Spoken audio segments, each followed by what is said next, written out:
Andai kata ada satu saja yang khusyuk, itu insya Allah semua mendapatkan. Bahkan kalau tidak ada satupun yang khusyuk, juga akan mendapatkan pahala khusyuk, karena upaya dia untuk sholat berjamaah demikian. Sehingga kalau saya menangkap tadi ada dua pemahaman. Keuntungan kita berangkat ke masjid sholat berjamaah akan mendapatkan nilai khusyuk, walaupun tidak ada satupun yang dapat khusyuk, selama itu tidak berkaitan dengan rukun-rukun sholat yang memang bisa membantu. Mungkin mohon penjelasan. Terima kasih. Baik, ya. Bapak Dr. Randus Dr. Haji Ahmad MSI, Wakil DPR RI, dan juga tokoh masyarakat Bapak Haji Edi Natar Nasution, Bapak-bapak, ibu-ibu, hadirin hadirat yang dimuliakan Allah Subhanahu wa taala. Sebelum melanjutkan tema pembahasan, sebagaimana biasa kita bermohon kepada Allah Subhanahu wa taala agar apa yang kita lakukan pada pagi ini hendaknya mendapat keberkahan dari Allah. A'udzubillahi minasyaitonirrajim. Bismillahirrahmanirrahim. Alhamdulillahirabbil alamin. Assalatu wassalamu ala asyrafil anbiya'i wal mursalin wa ala alihi wa ashabihi rasulillahi ajmain. Allahumma ighfir lana dhunubana wa liwalidayna warhamhum kama rabbawna shighara wa li jami'il mu'minina wal mu'minat wal muslimina wal muslimat al-ahya'i minhum wal amwat bi rahmatika ya arhamar rahimin. Allahumma anzil sakinata wal barakata was salamata wal afiyata was sihhata ala hazihil jamaah. Rabbana atina fid dunya hasanah wa fil akhirati hasanah wa qina adzabannar. Alhamdulillahirabbil alamin. Kaum muslimin, Bapak Ibu, hadirin hadirat yang dimuliakan Allah.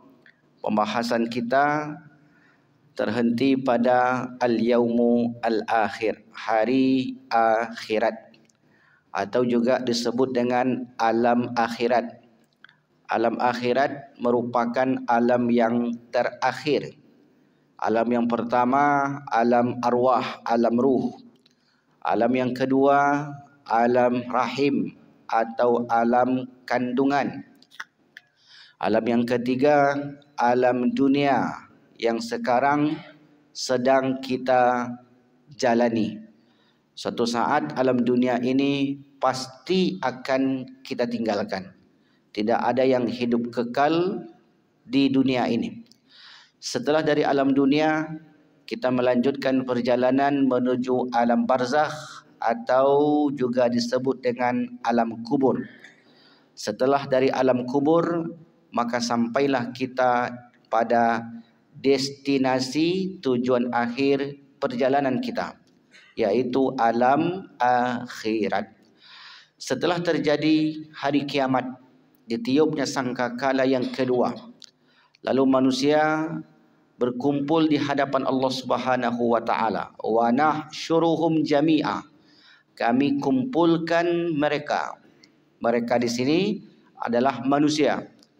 Jami'a, semuanya. Yauma yakumun nasu lirabbil alamin.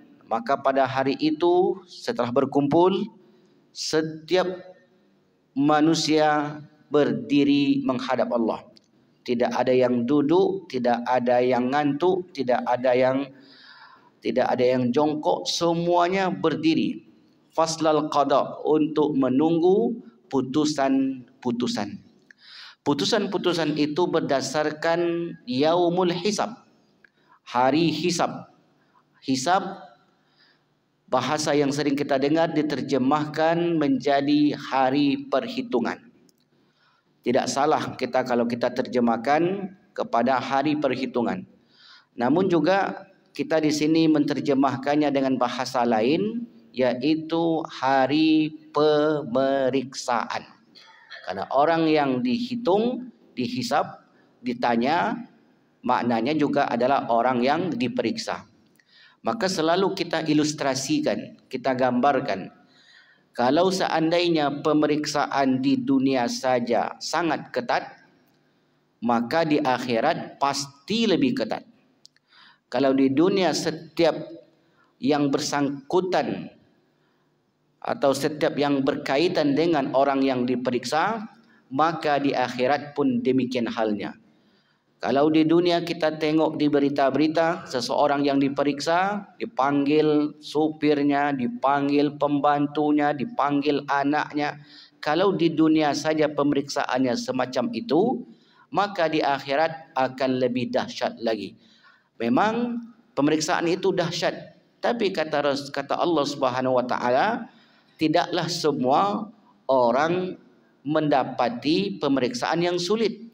Dan bahkan ada orang yang masuk surga tanpa hisab. Yadkhulunal jannata min ummati sab'una alfan. Masuk surga dari kalangan umatku 70.000 bighairi hisab, tanpa hisab. Ma'a kulli alfin sab'una alfin. Setiap orang dari 70.000 itu membawa 70.000. Jadi satu orang membawa 70.000. 70.000 dikali 70.000, 4,9 miliar. Coba buka kalkulator, bisa kita hitung. Nah, ini yang masuk surga tanpa hisab. Banyakkah jumlah ini, Ustaz? Sebenarnya tidak banyak jika dikalkulasikan dengan seluruh orang yang beriman kepada Allah. Jumlah itu sedikit. Kalau hari ini populasi dunia 8 miliar lebih kurang, nyaris tembus 50%-nya umat Islam. Berarti lebih kurang 4 miliar hari ini saja. Kalau kita hitung dengan orang-orang yang hidup sebelum ini, maka tentu jumlahnya sangat banyak. Dan dihitung pula dengan orang yang hidup di masa yang akan datang, tentu lebih banyak lagi. Artinya apa? Barangkali kita tidak masuk list dari 4,9 miliar ini. Kalau masuk, kalau ada yang terdata nanti satu orang, maka saya harap di antara kita ini kalau ada satu orang yang terdata, maka nanti di akhirat yang akan dibawa, tolonglah jamaah kita dahulu. Jamaah lain belakangan aja.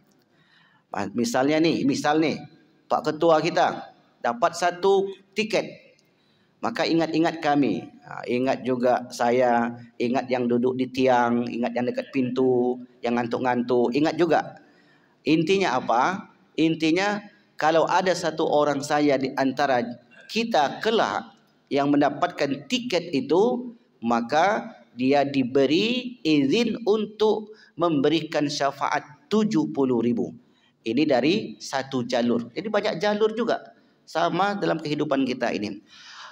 Baik, kemudian Bapak Ibu yang dimuliakan Allah Subhanahu wa taala, maka sampai pula kita menjelaskan tentang hal-hal yang diperiksa.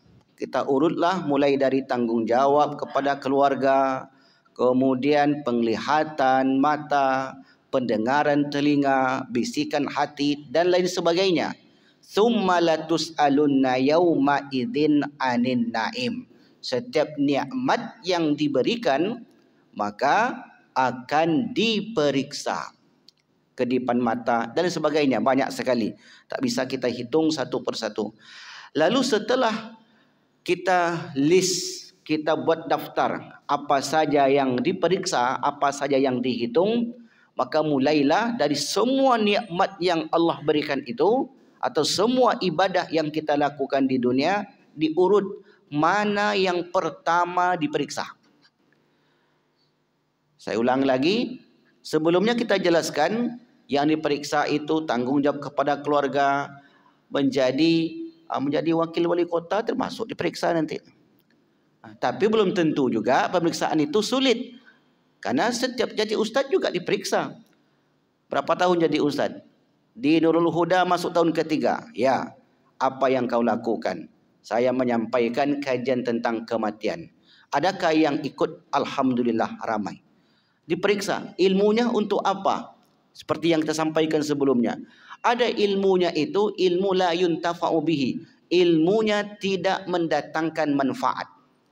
Hartanya, umur, waktu dan sebagainya. Dari semua yang diperiksa, maka diurutlah. Yang pertama-tama solat. Solat yang pertama-tama diperiksa. Hadisnya sahih.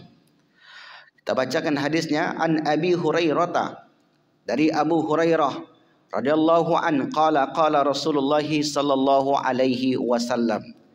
Rasul bersabda, inna awwala ma yuhasabu bihi yaumal qiyamah. Inna sesungguhnya, awwala yang pertama-tama, ma yuhasabu sesuatu yang dihisap, yang diperiksa, yang dihitung, bihi dengannya, al-abadu seorang hamba, yaumal qiyamah pada hari kiamat, min amalihi dari amal-amalnya. Di amal kita ni banyak sekali.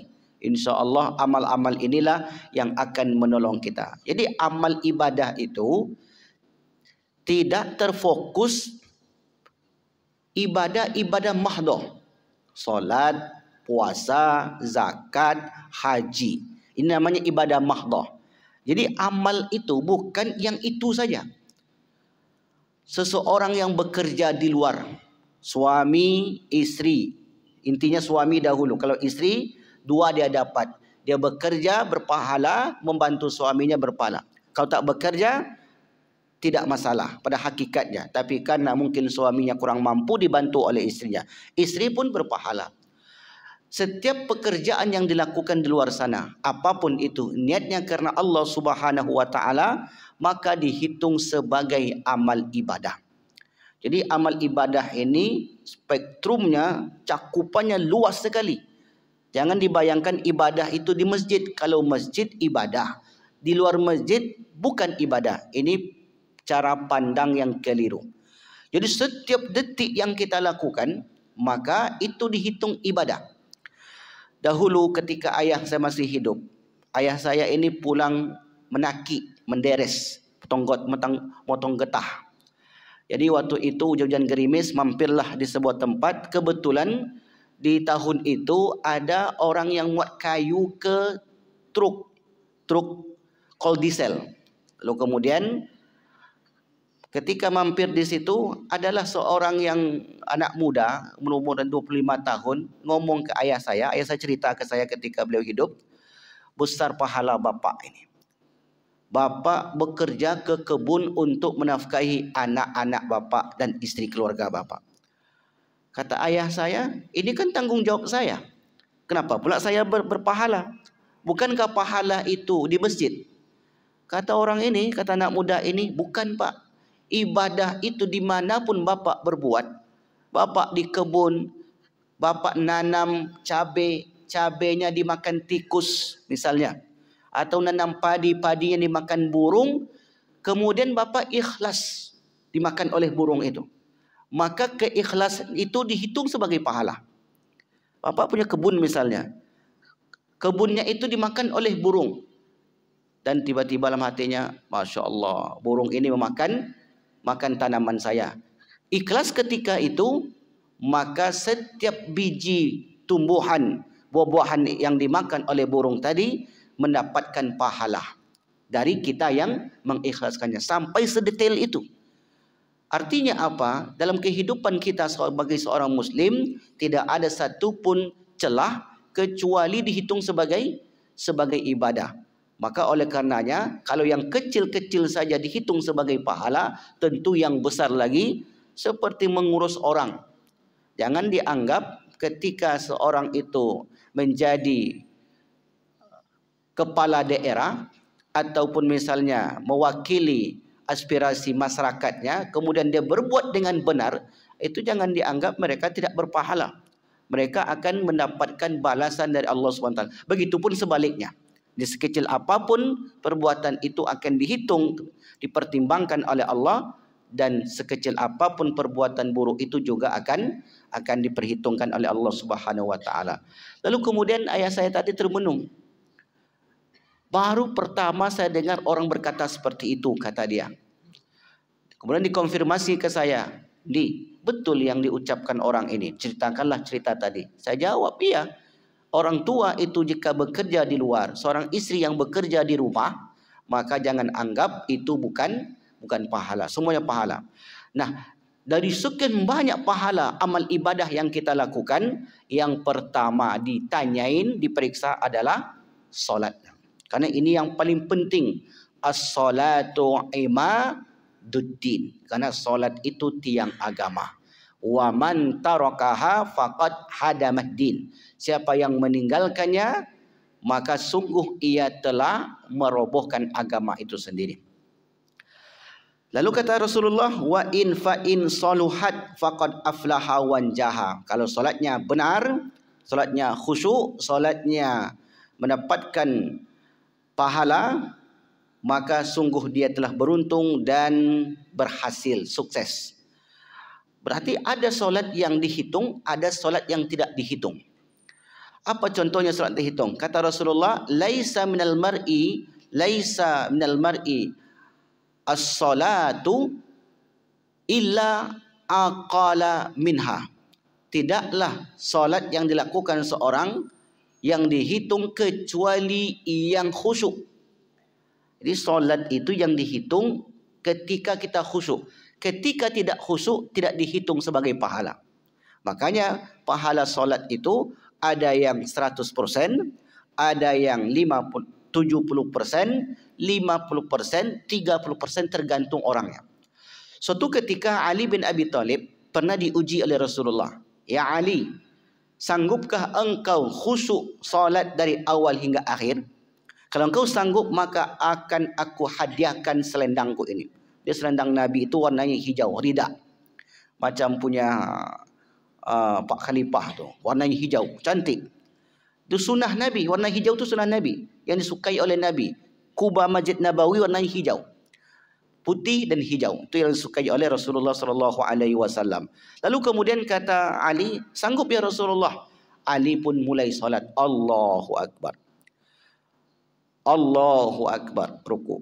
Allahu Akbar, tidak. Allahu Akbar, Allahu Akbar. Sampailah kemudian di sujud terakhir. Begitu beliau akan bangkit, Allahu Akbar, maka teringatlah oleh dia, kalau saya khusyuk, maka saya akan mendapatkan hadiah dari Rasulullah.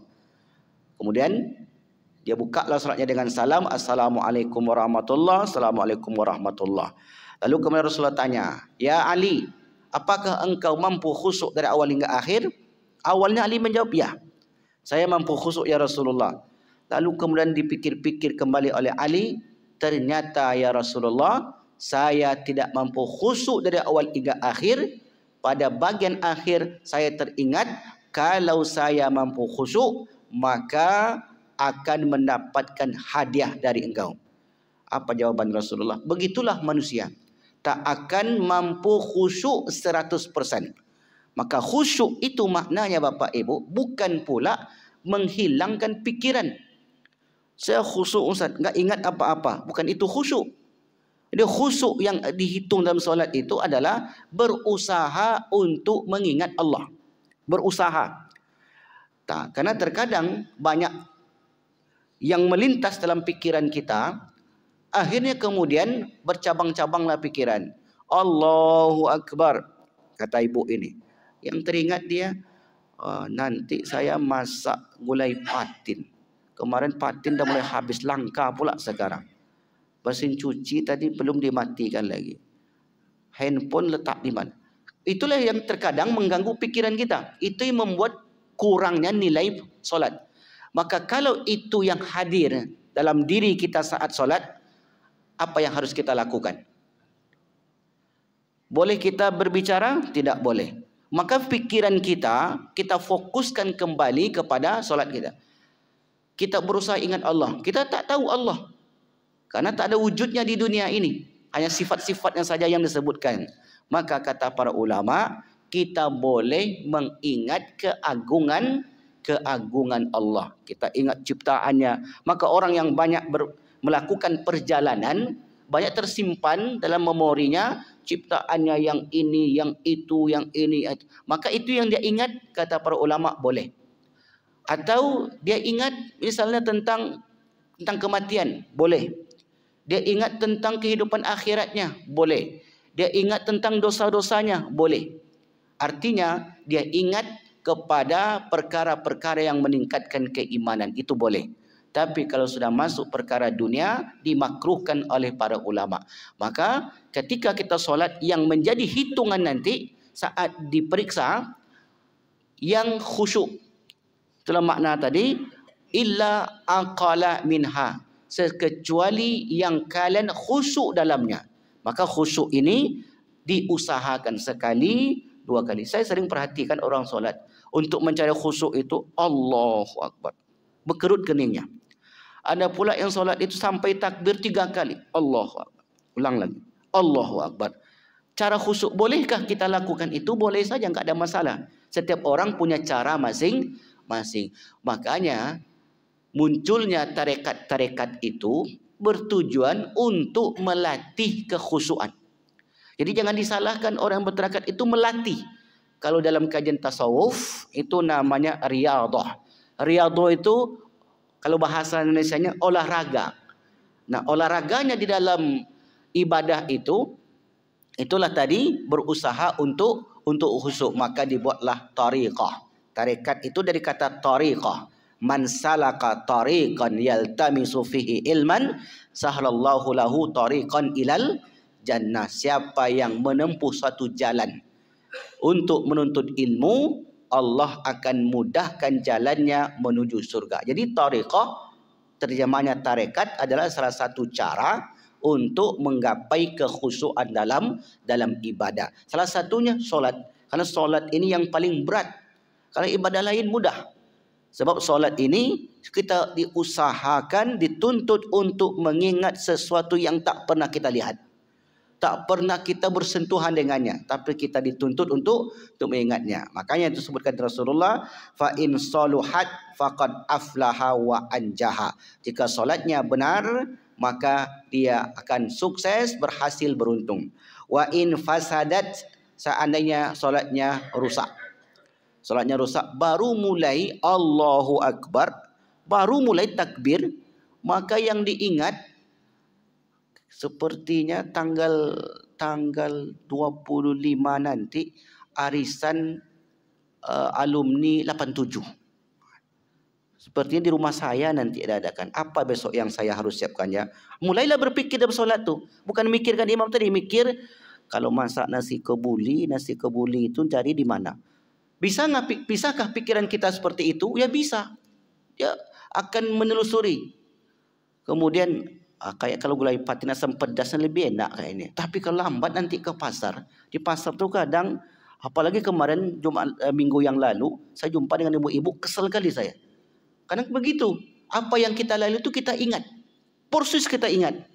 Maka ketika kita mulai jauh dari kekhusyuan, maka kembalikan tajdidun niyah, kembalikan lagi kepada niat awalnya. Ketika datang lagi gangguan seperti itu yang akan merusak ibadah kita, maka kembalikan lagi. Terus begitu. Karena syaitan itu selalu membisiki, yuwaswi sufi sudurina. Dia akan gembosin terus, akan bisikkan terus macam-macam yang diingatnya. Maka macam-macam yang diingatkan kita untuk khusyuk itu. Maka akhirnya kemudian kita tajdid lagi, perbarui niat kita. Tidak, ya Allah, saya ingat kepadamu. Nah, begitulah caranya. Apalagi kalau bacaan imamnya panjang. Subuh, saya solat di satu masjid dekat Matahari, Jalan Rahmat. Jadi ada bapak itu solat, dia ambil paling kiri di dekat tembok, di solat subuh Jumat. Kan panjang ayatnya itu. Ayat yang pertama sajadah, ayat yang kedua hal ata. Jadi orang ini, bapak ini solat, enggak lurus tegaknya bapak ibu.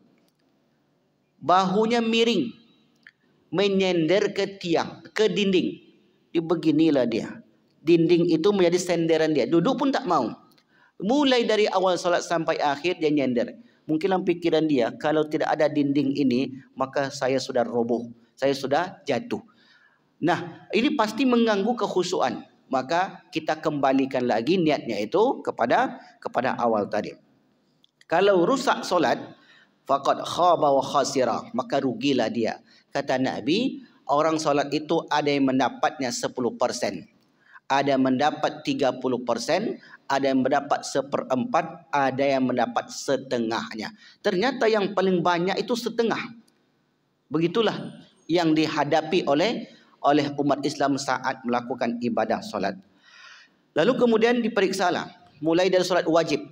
Apa kata Rasulullah sallallahu alaihi wasallam? Min faridatihi syai'un qala. Kata Rasulullah, maka kemudian diperiksalah solat 5 waktunya. Solat subuh, zuhur, asar, maghrib dan isya. Berapa kali solat dalam sehari semalam? 5 kali sehari semalam. Alhamdulillah. Checklist centang satu biru. Dapatlah satu. Kamu berapa kali solat? Kalau tadi yang sebelah solatnya 5 kali sehari, yang satu ini sekali 5 hari. Ini solatnya solat Jumat aja, absen. Kalau kamu, maka dilihat pula, dibukalah catatan perjalanan hidupnya di dunia, ternyata solatnya 2 kali setahun. Solat Idul Fitri dan Idul Adha. Kebetulan tahun itu solat lapangan, solat di lapangan. Maka orang ini ambil soft paling depan sampai di pelataran lapangan tersebut, tempat di mana solat ditegakkan, dengan PD dia pun solat sunat 2 rakaat. Allahu Akbar. Selesai solat, ditanyalah orang ini, tadi bapak solat apa? Solat sunat. Alhamdulillah. Solat sunat apa? Solat sunat tahiyatul masjid. Coba perhatikan nanti, ada yang solat begitu. Ada solat sunat tahiyatul masjid, Pak. Ya ada, setiap solat kan ada solatnya. Apakah ini masjid? Mulai dia bingung. Apakah ini masjid? Bukan, ini lapangan. Oh berarti salah niatnya, Pak. Iya salah. Kalau begitu saya ulangi lagi. Apa niatnya? Solat sunat lapangan. Paling parah lagi. Masa sih ada ustaz orang seperti itu di Pekanbaru ini? Ya Allah Bapak Ibu, saya pernah suatu ketika di Limbungan, habis sholat asar, bapak ini sholat sunat 2 rakaat. Saya kadang suka nanya, kadang takut juga nanya, saya beranikan diri. Mohon maaf Pak, tadi Pak sholat apa Pak? Sholat sunat. Sholat sunat apa? Sholat sunat ba'diyah. Ada sholat sunat ba'diyah, ba'da asar Pak. Setiap sholat itu ada sholat sunatnya. Betul begitu Pak? Ya betul. Kamu nggak usah lah ngajarin saya ini lama hidup kata dia. Begitulah kadang ketika orang tak tahu, annasu a'da'u ma jahilu. Seorang itu akan memusuhi sesuatu yang dia tidak tahu. Ketika diberitahu, tak mau tahu pula. Jadi kalau kita bicara tentang orang yang tidak memiliki ilmu di kota Pekanbaru ini, masih banyak Bapak Ibu. Meskipun dia tinggal di kota Pekanbaru, pengajian berseliweran, majelis ilmu banyak, buku-buku bertebaran, YouTube, Allahu Akbar, banyak sekali. Tapi ternyata masih banyak yang tidak mengerti perkara solatnya. Salah mulai solat. Maka yang diperiksa tadi, solat wajib. Wajib, dihitunglah berapa persen dia dapat. Makanya habis solat wajib kita diminta untuk istighfar. Astaghfirullahalazim. Kalau ditanyain orang nanti, kenapa habis solat kita istighfar? Semestinya istighfar itu setelah melakukan sesuatu yang berkaitan dengan dosa. Tanpa sengaja kita melihat aurat, astagfirullahaladzim. Biasanya begitu. Misalnya emosi lagi meluap, astagfirullahaladzim.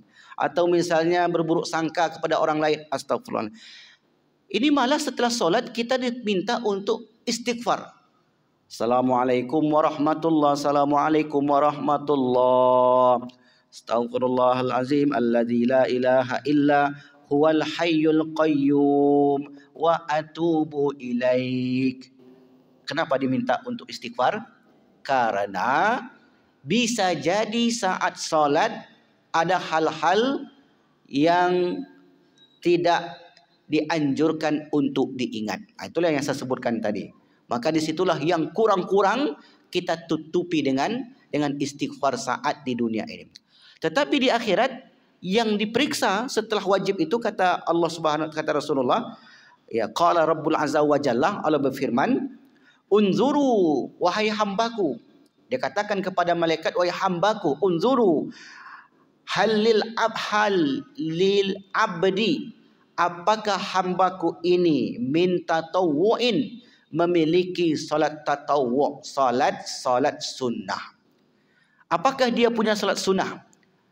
Maka diperiksa pula salat sunnahnya. Tadi salat sunnah qabliyah, qabla al-fajar, salat sunnah fajar. Dia lakukan salat sunat fajar, kata Rasulullah sallallahu alaihi wasallam, raka'atani qabla al-fajri khairun minad dunya wa ma fiha. 2 rakaat sebelum fajar lebih baik dari dunia dan seisinya. Kapan dilakukan? Setelah azan dikumandangkan. Itu namanya salat sunat fajar. Kalau sebelum azan dikumandangkan, itu namanya salat tahajud.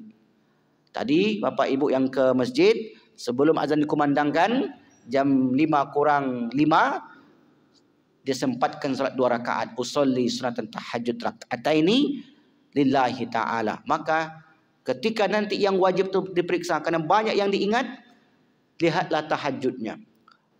Tadi kalau kita umpamakan 50% saja kita dapat pahala wajib, maka ditambahlah sunatnya 5%. Ini umpama saja. 55. Ditambah lagi qabliyah, salat sunat fajar 5 lagi, misalnya nilainya 5. 55 tambah 5 sudah 60. Ditambah lagi nanti salat sunat isyraq atau awal duha. Ada awal duha, ada pertengahan duha, ada akhir duha. Ini istilah yang ditulis oleh para ulama. Ditambah lagi 5, ini umpamanya. Sudah 65. Nanti dia salat duha lagi, dah 70. Salat sunat qabliyah ba'diyah zuhur. Ditambah lagi 55.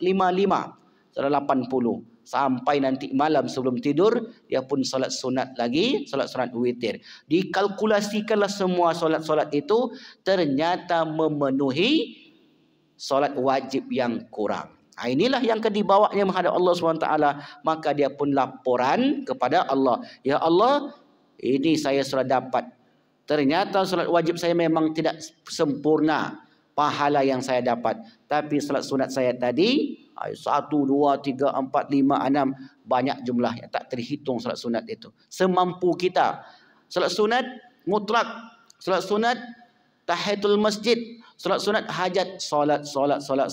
Semua solat yang dia lakukan itu bertujuan untuk menutupi solat wajib yang kurang-kurang tadi.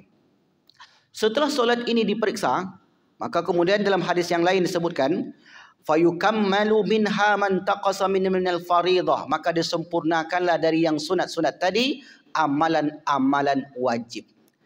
Summa takunu sa'iru a'malihi ala hadza.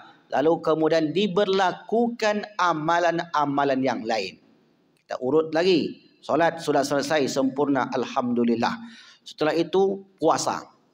Puasa bulan Ramadan. Banyak orang yang berpuasa, puasanya tidak mendapatkan pahala. Bisa pahalanya 0, tapi sah puasanya. Bisa pahalanya 10%, 50%. Ketika pahalanya itu berkurang, maka dilihat pula apakah dia punya puasa sunat. Ternyata orang ini puasa Senin Kamis, dimasukkanlah ke sana. Ternyata dia puasa ayyamul bait, hari-hari putih. Ditambah lagi, dimasukkan lagi.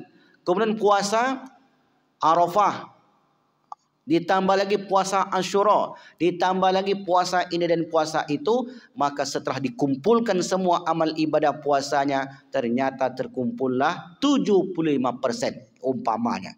Maka ini pula yang dibawa kepada Allah Subhanahu Wa Taala. Dah. Setelah itu amalan zakat. Terkadang dia zakat niatnya salah, tapi kemudian ditutupilah dengan sedekah-sedekahnya. Sempurna pula di situ. Haji umroh. Kadang ada orang yang haji itu niatnya untuk pamer. Dia anggap orang kaya, dianggap orang hebat. Berangkat hajinya mendapatkan pahala yang sangat sedikit. Lalu kemudian berangkat lagi haji berikutnya. Maka yang kedua itu dianggap sunnah. Atau dia berangkat umroh, maka umrohnya itu pun menutupi yang wajib-wajib tadi. Maka dikumpulkanlah semua itu. La yuzlimu ahada. Innallaha la yuzlimu lil ibad. Seorang Allah tidak pernah menzalimi hambanya. Makna menzalimi di situ, Allah tidak pernah kecuali menghitung setiap yang dilakukan untuknya. Sekecil apapun itu. Begitulah adilnya Allah Subhanahu wa Ta'ala. Tidak ada yang sia-sia dalam amal kita, Bapak Ibu. Tidak ada yang tidak berguna selama niatnya itu karena Allah. Dan niat tidak ada bisa mengukur.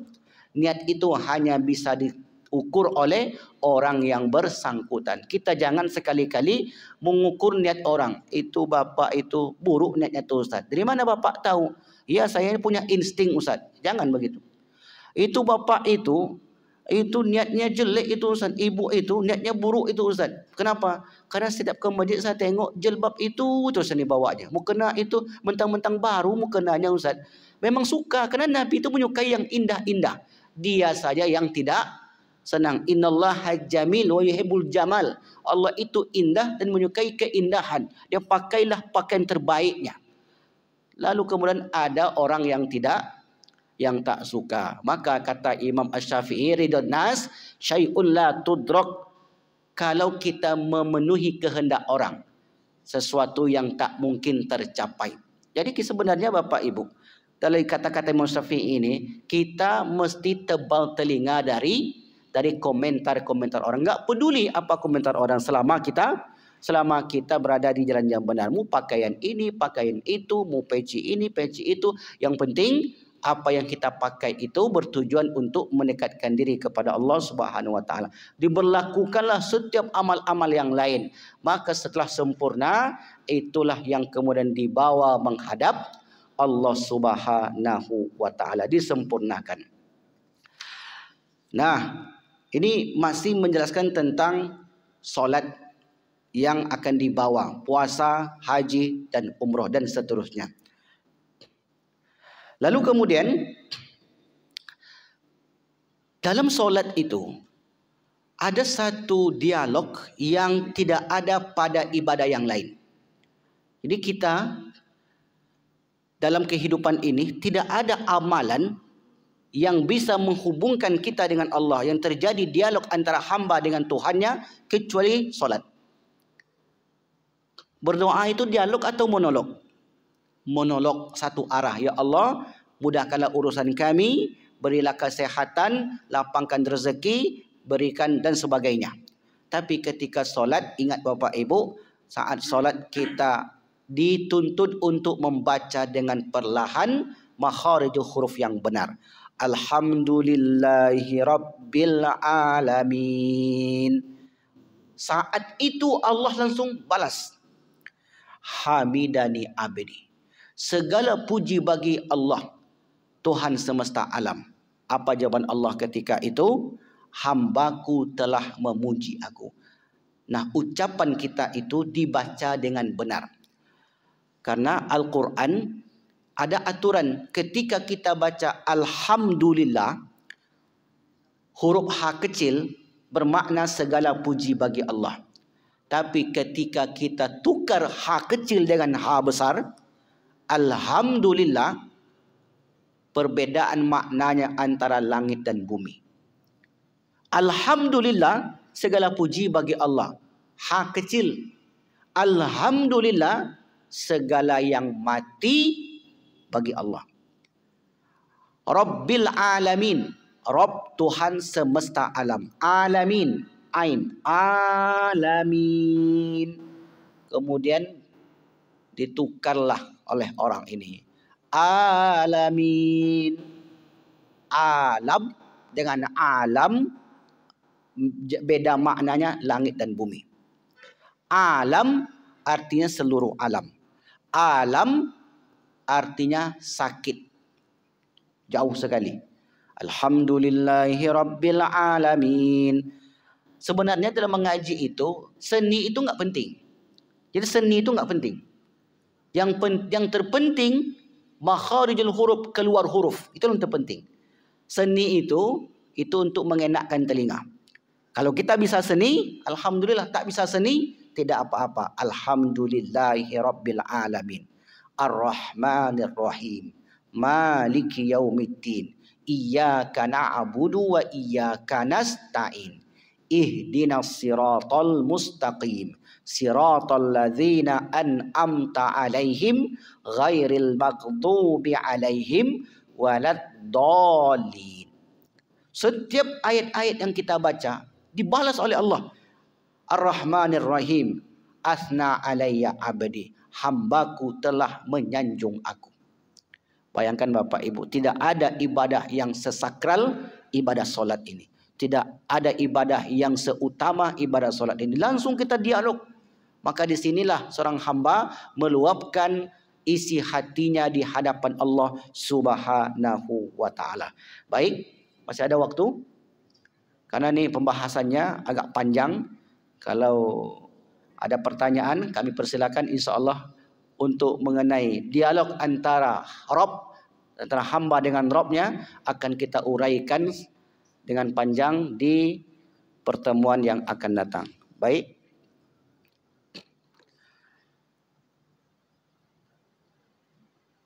Oh ya, baik.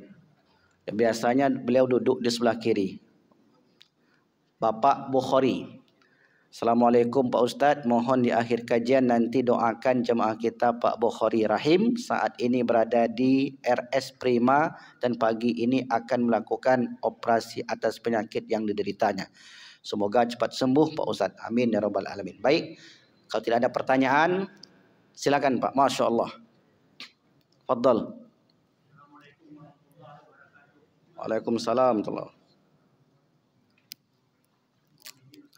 Tafadhol.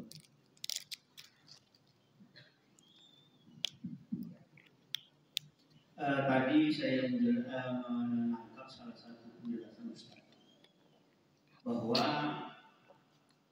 nilai kekhusyukan sholat itu, saya menangkap berarti walaupun kita berjemaah itu tetap berbeda-beda. Ada yang nilainya 100, ada mungkin 70 dan seterusnya.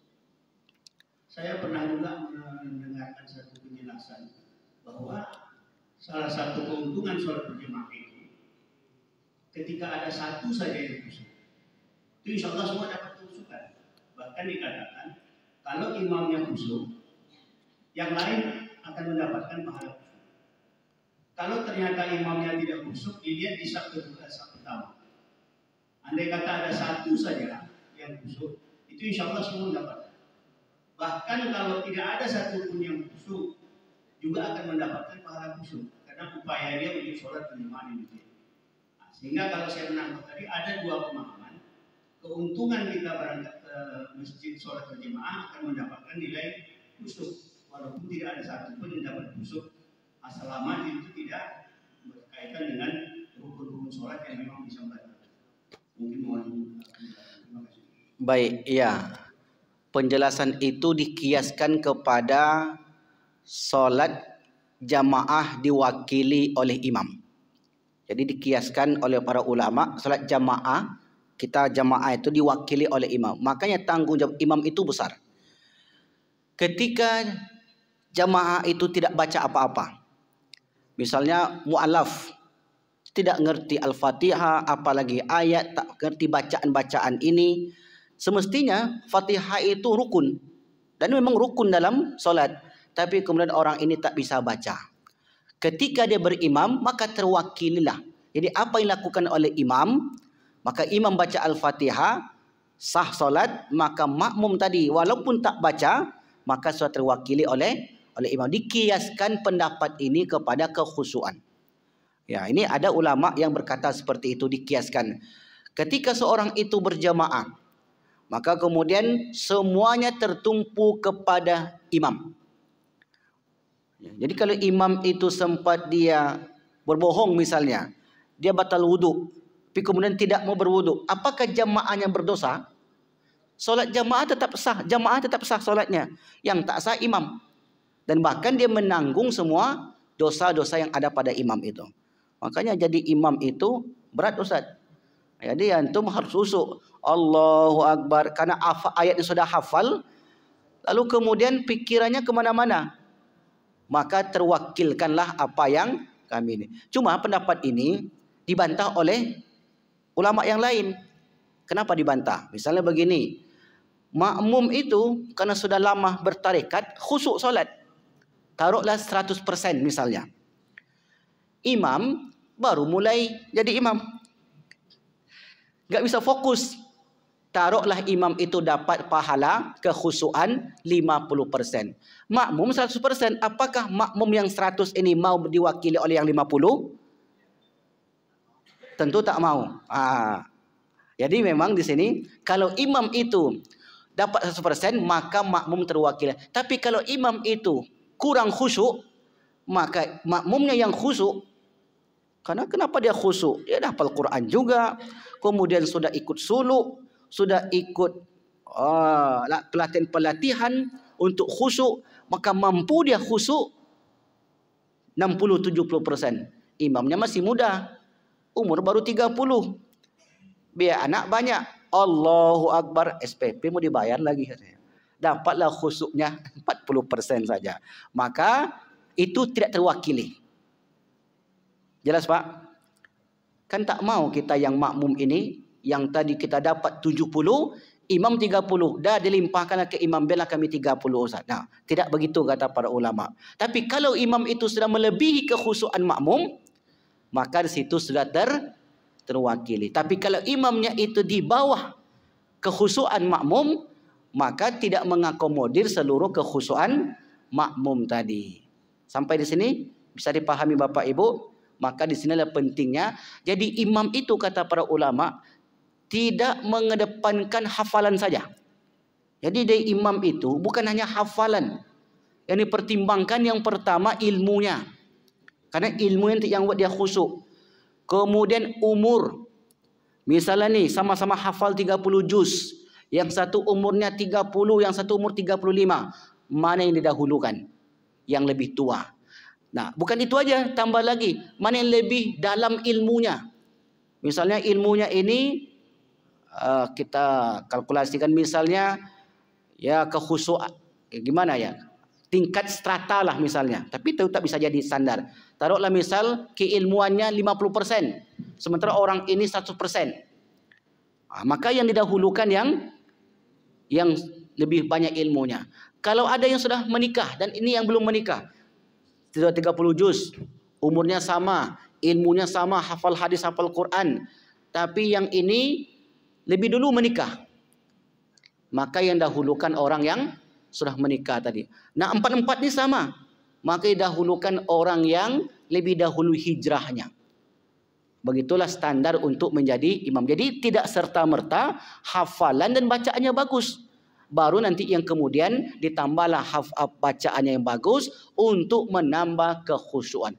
Kalau kita solat di Mesir itu Bapak Ibu, bacaan sebagian imam itu ya tidak enak di telinga, seninya, tetapi makharijul hurufnya luar biasa. Nah, itulah yang terpenting. Jadi untuk menjawab tadi, jadi imam itu mesti betul-betul diperhatikan karena kekhusyuannya akan bergantung untuk makmum. Tak khusyuk dia bisa berdosa. Kalau dia kemana-mana pikirannya, maka dia menanggung dosa daripada makmum tadi. Ustaz ya, maka mulai hari ini antum harus berusaha untuk khusyuk. Antum nanti mewakili. Yang diwakili yang dibawa kekhusyukan makmumnya. Tapi yang sudah lebih, dia sudah bisa mengakomodir dirinya sendiri. Begitu Pak. Wallahu a'lam bishawab. Baik. Ya. Ya, tafadhol. Assalamualaikum warahmatullahi wabarakatuh. Waalaikumsalam. Adakah syaratnya untuk menjadi imam ini terlebih dahulu dia sudah menikah atau sudah mengimami istrinya atau mana? Demikian. Assalamualaikum warahmatullahi wabarakatuh. Waalaikumsalam. Jadi syarat harus sudah pernah jadi imam di rumah tidak? Kamu boleh jadi imam kalau sudah pernah mengimami istrimu. Bukan itu syaratnya. Syarat oleh ulama fikih, kalau ada dua ustadz yang ilmunya bagus, 30 juz, sama-sama hafal hadis, umurnya sama, kemudian pengalamannya sama, kekhusyuannya sama, yang satu sudah menikah, yang satu belum menikah. Siapa yang dahulukan? Yang sudah menikah.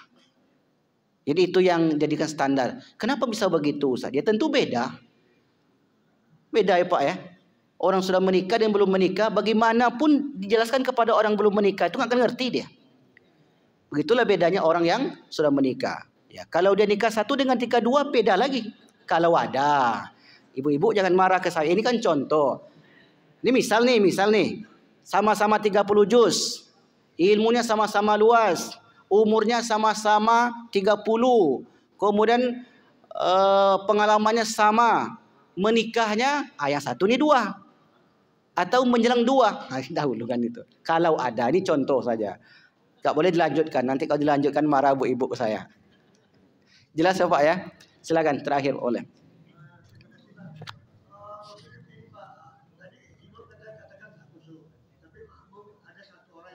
Iya. Oke, baik. Ya. Apakah yang satu ini mewakili pada yang lain? Nah, ini terjadi khilaf di kalangan para ulama. Ada mengatakan, ya ini yang saya pahami mengatakan tidak mewakili. Tapi ada mengatakan karena sudah berjamaah tadi, akumulasi daripada satu orang ini. Maka dalam hal ini ijtihad ulama dia mengatakan ya sudah terwakili kalau imamnya tidak khusyuk. Tapi yang ijma yang disepakati oleh para ulama imam. Karena imam yang menahkodai dalam ibadah salat kita. Kalau makmum dia ikut. Dikiaskan di dalam kehidupan. Misalnya ini kapten membawa kapal. Kapten ini enggak pandai. Lalu kemudian adalah seorang penumpang itu ternyata pengalamannya lebih hebat dari kapten ini. Dia ambil alih. Boleh enggak? Atau diberi saran? Maka kata para ulama boleh saja. Inilah dikiaskan. Jadi ini hukum yang bukan sawabit yang tidak tetap seperti itu. Di hukum ini ya terjadi khilaf di kalangan para ulama. Jadi ada pendapat yang seperti disebutkan oleh ruang kita tadi, bahwasanya sudah terwakili. Pendapat lain mengatakan tak terwakili. Wallahu a'lam bishawab. Baik. Kita berdoa untuk Bapak Bukhari Rahim.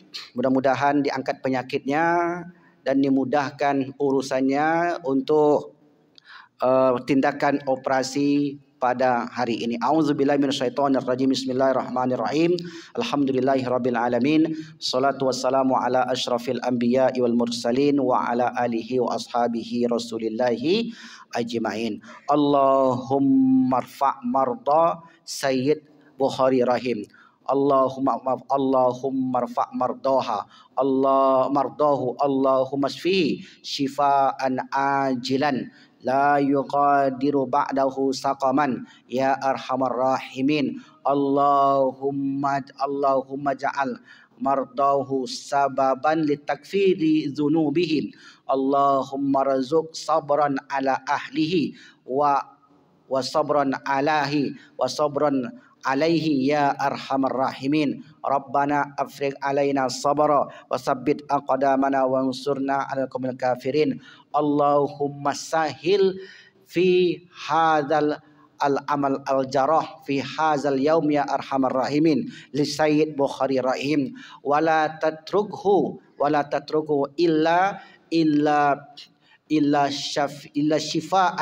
illa shifauka ya arhamar rahimin. Rabbana innana amana faghfir lana dhunubana wa kaffir 'anna sayyi'atina wa tawaffana ma'al abrar. Rabbana atina fid dunya hasanah wa fil akhirati hasanah wa qina adzabannar. Alhamdulillahi rabbil alamin. Subhanakallahumma bihamdika asyhadu an la ilaha illa anta astaghfiruka wa atubu ilaik. Wassalamualaikum warahmatullahi wabarakatuh.